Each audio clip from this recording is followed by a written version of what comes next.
তাদের কাছ থেকে আমি 6 মাসের সময় নিয়েছি। বলেছি কিছু একটা করে দেখাবো। পহেলা বৈশাখের জন্য নির্মাণ হলো নাটক প্রমিজ। তানিন রহমানের রচনায় নাটকটি পরিচালনা করেছেন মাকসুদুর রহমান। বিশাল নাটকে মূল চরিত্রে কাজ করেছেন অপূর্ব ও মেহজাবিন।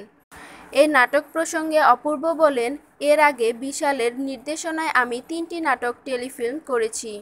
তার নির্দেশনায় এই নিয়ে আমার 4র্থবার কাজ করা। তবে তার আগের কাজগুলোর চেয়ে প্রমিস নাটকের স্ক্রিপ্ট অনেক ভালো লাগলো। আর আগের চেয়ে বিশাল নির্মাণে অনেক বেশি সিরিয়াসও ছিল। এই কারণে তার এবারের কাজটি নিয়ে আমি বেশি আশাবাদী। মেহজাবিন চৌধুরী বলেন। নাটক প্রসঙ্গে মেহজাবিন বলেন, এই নাটকে একজন নায়িকার চরিত্রে অভিনয় করেছি। এ ধরনের চরিত্রে এবারই প্রথম কাজ করা।